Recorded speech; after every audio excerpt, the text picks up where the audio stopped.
Okay, let's talk about Marvel then. Let's talk about Marvel. Right, so yeah, I'm just gonna do a quick little intro just to explain what it is I'm trying to do here.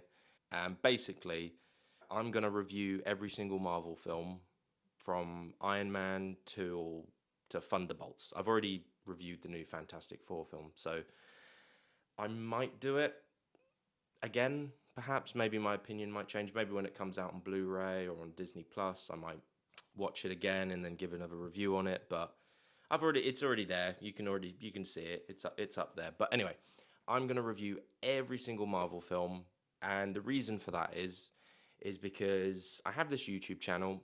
I've built up a little bit of a following, and I like doing sketches, and I like doing, I want to do sketch comedy, but also I love movies, and I love talking about movies. I like reviewing movies. It's what I'm into. It's what I'm interested in. And what I need to do, and this is kind of like advice for other people who want to get into YouTube, is that you need to find something consistent that you can like consistently upload like every single week or every single day. And I would even go as far as to say that if you are going to start a YouTube channel, I would say make all your videos first before you even begin, before you even build up your channel, before you even whatever. Just make videos first. Do like 100 videos first before you even upload any of them, and then you'll be able to upload all of those videos just immediately. So that's what I'm going to do. I'm going to review every single Marvel film, and I'm not going to upload until I've done them all. So this video here, I'm reviewing it now. We're in mid-August. I might not upload it until January, or well, I wouldn't say January, but like I might not upload it until like November. I don't know, because I've got a lot of films to get through, so this could take a long time. But the point is that you need to be consistent. Like Chris Stuckman, for instance, he was consistently reviewing every single movie, uploading at least once or twice a week, and just giving his quick thoughts on each movie. So anyway, I'm going to stop yapping about that. Let's get into it. So Iron Man 1. This is the first Marvel movie, and at the time when this film was released, I just thought it was another Marvel movie. I just thought it was like another Marvel movie to, throw on the pile. Because at that time we had like Ghost Rider, we had the Fantastic Four films, the Jessica Alba ones. We had a bunch of other movies. We had the Blade movies as well. They were still relevant. The Spider-Man movies with Tobey Maguire and Sam Raimi directing, and it just felt like, oh, okay, here's another comic book. This studio is trying to capitalize on a comic book film. Like Daredevil. We had a lot of there was a lot of comic book movies being made. And I didn't think that this was going to be like a big cinematic universe type thing.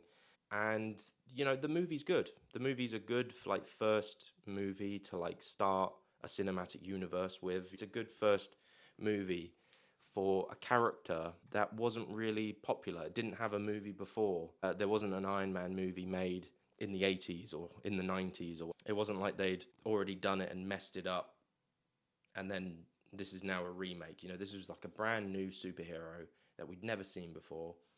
And the main reason why this film is so good is because of Robert Downey Jr. His charisma, his acting ability is amazing, and I'd never really heard of him before. From like the late 80s or early 90s to like the mid to late 90s, he was on like a hot streak.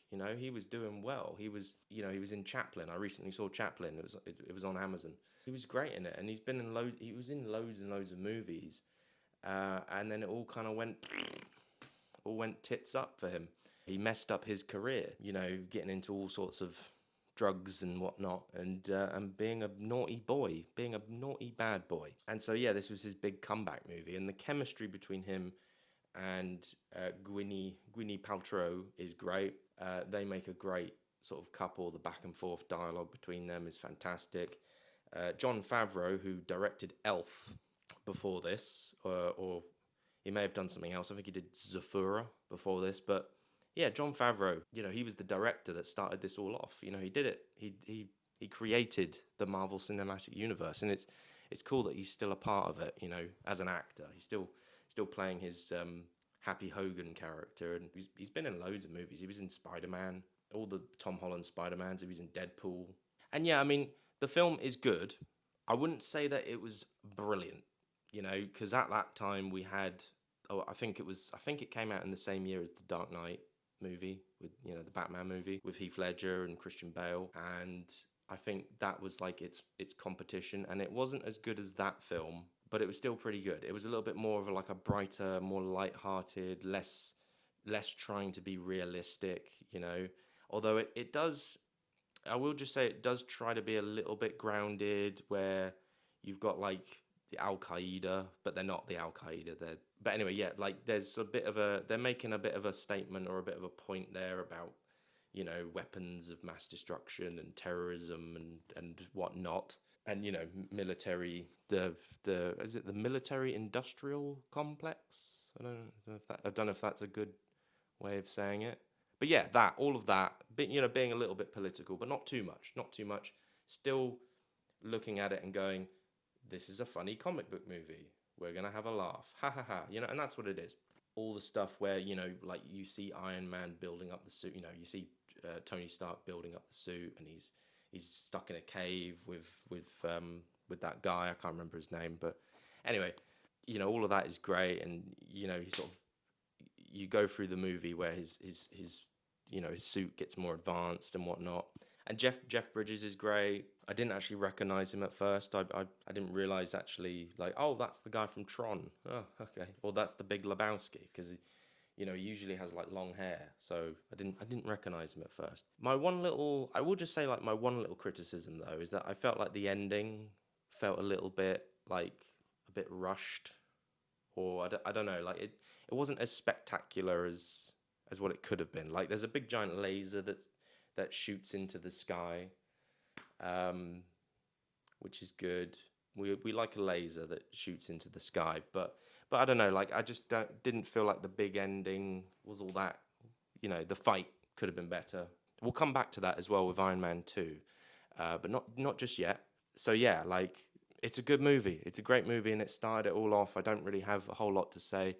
And then you've got the little ending. The post-credit sequence. Sam Jackson shows up, and I was just like, what the hell? What the hell is going on? What is this? Because we had no idea. We had no idea what we were getting ourselves in for here. And at the time, obviously, like, because the Spider-Man films were still relevant, I actually thought that this Iron Man was gonna cross over with Tobey Maguire's Spider-Man. I thought that that's what was gonna, like, because he was still Spider-Man at that time. Like there wasn't any recasts or anything. Andrew Garfield wasn't Spider-Man yet, so I kind of thought like he was gonna maybe like team up with him because it was still kind of relevant. But yeah, anyway, we'll talk about Spider-Man in the future, and we'll talk about everything. I've only just begun. This is the beginning. Oh my god, what am I getting myself into? What am I doing? Why am I doing this? I regret starting this now. But anyway, tune in for the next one. Yeah, I will continue.